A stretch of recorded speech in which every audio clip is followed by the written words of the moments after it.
नमस्कार दोस्तों, आपका स्वागत है आपका इस खास वीडियो में। जिसकी में जैसे कि आपने देखा होगा थंबनेल, जो कि है हमारा the ultimate tax friendly investment strategy के बारे में बात करने वाले हैं। अगर आप चाहते हैं कि आपकी कमाई पर कम से कम टैक्स लगे और वेल्थ भी बढ़े, तो ये वीडियो आपके लिए ही है। आज हम सीए इंटर लेवल की तरह गहराई से समझेंगे कि टैक्स बचाने के साथ साथ इन्वेस्टमेंट कैसे करनी चाहिए। तो चलिए शुरू करते हैं। टैक्स बचाओ, स्मार्ट इन्वेस्टमेंट करो और ज़्यादा कमाओ। सो आइए, जैसे कि आपको स्क्रीन पे दिख ही रहा होगा, जैसे कि हमारा फर्स्ट टॉपिक आता है हमारा आखिर बेसिक टैक्स कंसेप्ट क्या होता है। ठीक है, सबसे पहले समझते हैं इनकम टैक्स में टैक्स बचाना क्यों जरूरी है। भारत में इनकम टैक्स स्लैब अलग अलग होते हैं। जैसे कि आपका लगता है 5% एंड 20% एंड 30%। आगे 5% कब लगता है, 20% कब लगता है और 30% कब लगता है, तो उसकी बात करेंगे हम। ठीक है, अगर आपकी इनकम अगर अप टू ₹2,50,000 होती है, तो आपके ऊपर कोई भी टैक्स नहीं लगता है। अगर इनकम आपकी 2,50,000 को अगर क्रॉस कर जाती है, देन लगता है आपका 5%। एंड नेक्स्ट लगता है आपका नेक्स्ट स्लैब पे 5 लाख पे 20%। एंड नेक्स्ट होता है आपका 10 लाख या फिर उससे अबव की अगर इनकम अगर क्रॉस कर जाती है, तो उसके ऊपर क्या लगता है, 30% का रेट लगता है। ठीक है, इसी तरीके से ये आपका होता है टैक्स स्लैब रेट होता है, जो कि इनकम टैक्स के अंदर में दिया गया होता है as per default tax regimes के अकॉर्डिंग। अगर आप प्लानिंग नहीं करते तो ज़्यादा इनकम टैक्स में चला जाएगा। लेकिन इनकम टैक्स एक्ट हमें कुछ सेक्शन देता है जहां आप इन्वेस्ट करके टैक्स बचा सकते हैं। सीए इंटर स्टूडेंट के लिए ये सेक्शन ये सेक्शंस एग्जाम और प्रैक्टिकल लाइफ दोनों में इम्पोर्टेंट है। जैसे सेक्शन नंबर 80C, जैसे कि आपको दिख रहा होगा सेक्शन नंबर 80C में आखिर हमारा बात क्या करता है। सेक्शन नंबर 80C बात करता है हमारा इन्वेस्टमेंट पर डिडक्शंस के बारे में बात करता है। और सेक्शन 80D, जैसे कि दिख रहा होगा आपको, सेक्शन 80D किसके ऊपर बात करता है, हेल्थ इंश्योरेंस के ऊपर बात करता है। सेक्शन नंबर 10 कुछ इनकम टैक्स फ्री होते हैं। ठीक है, जैसे कि नेक्स्ट आता है आपका कैपिटल गेन्स एग्जेम्पशंस। एग्जेम्पशन यानी कि छूट, जैसे कि आपको जो कि मिलता है सेक्शन नंबर 54 एंड 54F में।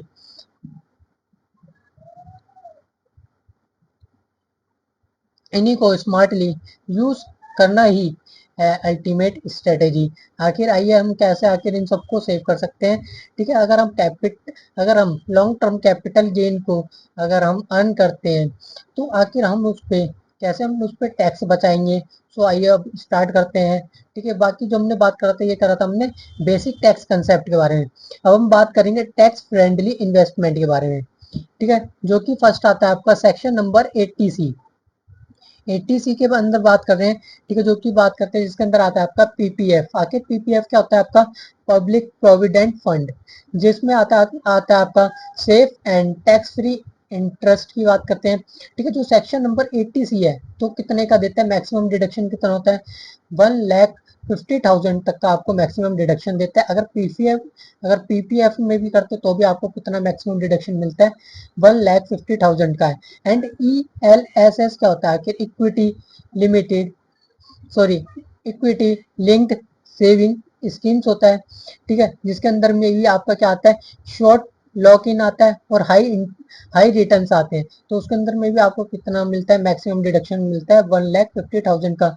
एंड नेक्स्ट आता है आपका लाइफ इंश्योरेंस प्रीमियम के केस में भी मिलता है 1,50,000 का। एंड सुकन्या समृद्धि योजना होम लोन प्रिंसिपल रीपेमेंट, तो उसमें भी कितने का मिलता है, आपको मैक्सिमम डिडक्शन मिलता है 1,50,000 का। एंड आपका जो कि भी आता है कि हमारा आता है सेक्शन नंबर 80D के बारे में, जो कि बात करता है हमारा हेल्थ इंश्योरेंस के ऊपर में। अगर आपने खुद या फैमिली का आपने इंश्योरेंस कराया हो, तो उस पर कितने का मिलता है डिडक्शन, 25,000 तक का उस पर मिलता है डिडक्शन। एंड अगर पेरेंट्स ने कराया है, ठीक है, पेरेंट्स ने कराया, वो भी कौन होगा, सीनियर सिटीजन, तो उसमें आपको एक्स्ट्रा मिलता है 50,000 का डिडक्शन। यानी सिर्फ इंश्योरेंस लेकर भी आप टैक्स बचा सकते हैं। एंड नेक्स्ट आता है आपका टैक्स फ्री इनकम। आखिर हमारा जो टैक्स फ्री इनकम किस पे बात करता है, ठीक है, जो कि पीपीएफ होता है, ठीक है, पब्लिक प्रोविडेंट फंड का इंटरेस्ट पूरी तरह टैक्स फ्री होता है। और एग्रीकल्चर इनकम, जो आपकी एग्रीकल्चर इनकम होती है सेक्शन नंबर 10 क्लॉज 1 के अंदर में, जो कि आपकी बिल्कुल टैक्स नहीं लगता है उसके ऊपर, जो कि उस पर एप्लीकेबल होता है वो लगाते हैं हमारी स्टेट गवर्नमेंट, ठीक है। काफी केसेस में जैसे कि आपने इनकम टैक्स के अंदर में पढ़ा है, हमारा सीए इंटर के अंदर में भी इनकम टैक्स के अंदर में आप दे रखा है, जो कि आपका आता है यूनियन लिस्ट, जो सॉरी एंट्री नंबर 82 के अंदर में, जो कि आपका एग्रीकल्चर इनकम होती है, उस पर आपका कोई भी टैक्स नहीं लगता है। एंड नेक्स्ट आती है आपकी आती है ULIP, ULIP maturity, ULIP maturity amount, जो कि टैक्स फ्री कुछ कंडीशंस में होता है, ठीक है। और जो डिविडेंड कुछ केसेस में टैक्सेबल होता है लेकिन प्लानिंग से बचा सकते हैं।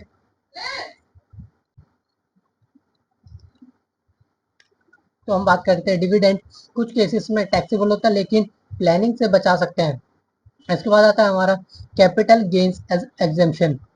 एग्जेम्पशन जैसे कि मैंने बता दिया था, जैसे जिसको कि कहते हैं हम छूट, ठीक है। एग्जेम्पशन को जो कि हाउस, जैसे मैंने इसमें लिखा है हाउस, ठीक है, हाउस बेचकर नया हाउस खरीदना, जो कि आता है आपका सेक्शन नंबर 54 के अंदर, ठीक है। और उसके बाद आता है आपका एलटीसीजी यानी कि लॉन्ग टर्म कैपिटल गेन पर बॉन्ड्स 54 ईसी में इन्वेस्ट करके हम टैक्स को बचा सकते हैं। एग्जाम्पल से समझते हैं, अगर आपको प्रॉपर्टी बेचकर 20 लाख गेन हुआ है, तो 54 ईसी बॉन्ड्स में 20 लैक्स इन्वेस्ट करके आप जीरो टैक्स दे दे सकते हैं। उसके बाद आता है हमारा एनपीएस। एनपीएस क्या होता है, हमारा नेशनल पेंशन स्कीम्स के अंदर में, ठीक है। तो इसमें आता है आपका extra deduction under section 80 double C D 1 B के अंदर में, जो कि आपको अलाउड होता है। एक्स्ट्रा डिडक्शन जो होता है वो होता है 50,000 का, यानी 80 सी के अलावा भी एक्स्ट्रा बेनिफिट मिलता है इसके अंदर में, एनपीएस के अंदर में। इसके बाद आती है हमारी कुछ स्मार्ट स्ट्रेटेजीज एंड एग्जाम्पल्स, ठीक है। एग्जाम्पल के साथ समझेंगे हमारी स्मार्ट स्ट्रेटेजीज को।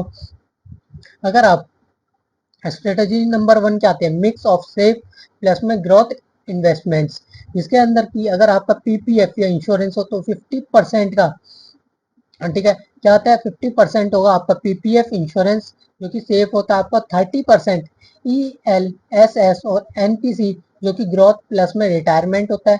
एंड 20% रियल इस्टेट या फिर कैपिटल गेन प्लानिंग। और स्ट्रेटेजी नंबर 2 आती है हमारी young age versus old as. अगर यंग एज है तो इक्विटी प्लस में E L S S plus में एनपीएस।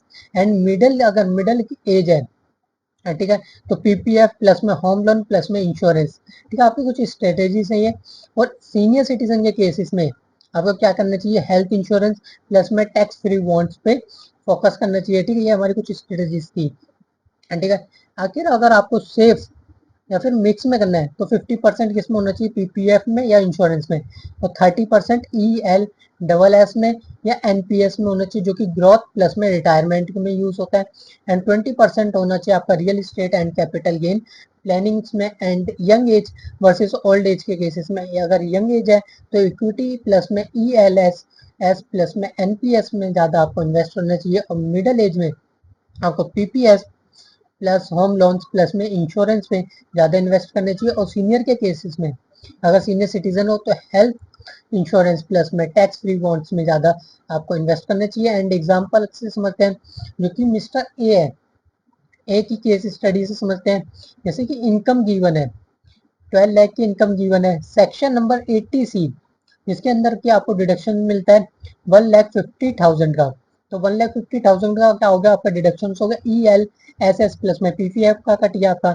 और सेक्शन नंबर 80 डी में, जो कि कहता है पेरेंट्स इंश्योरेंस में कितने का होता है डिडक्शन, 50,000 का, ठीक है। तो ये कितना हो गया, आपका 2 लाख हो गया। And section number 80 double C D 1 B के अंदर में कितना होता है, एनपीएस में 50,000, तो कितना हो गया आपका 50,000, 1,50,000, 2 लाख एंड 2,50,000, बचा कितना, जो आपकी टैक्सेबल होगी वो कितनी होगी, 9,50,000 आपकी टैक्सेबल होगी। और टैक्स सेविंग ऑलमोस्ट आपकी 60,000 प्लस होगी इसके केसेस में। तो दोस्तों यही है the ultimate tax friendly investment strategy, जहां आप सिर्फ टैक्स ही नहीं बचाते बल्कि स्मार्टली वेल्थ भी बचाते हैं। याद रखिए, टैक्स बचाना ही नहीं, फ्यूचर सिक्योर करना भी उतना ही ज़रूरी है। अगर आप ये इंटर के स्टूडेंट हैं, तो ये कंसेप्ट आपके एग्ज़ाम के साथ-साथ आपकी पर्सनल लाइफ में भी काम आएँगे। तो आज ही प्लानिंग शुरू करें और अपने पैसे को सही जगह इन्वेस्ट करें। तो इस वीडियो को लाइक और शेयर ज़रूर करें, ताकि और लोग भी स्मार्ट इन्वेस्टमेंट और टैक्स सेविंग की ताकत समझ सकें। धन्यवाद। अब मिलते हैं अगले वीडियो में, तब तक के लिए take care, bye bye and Jai Hind.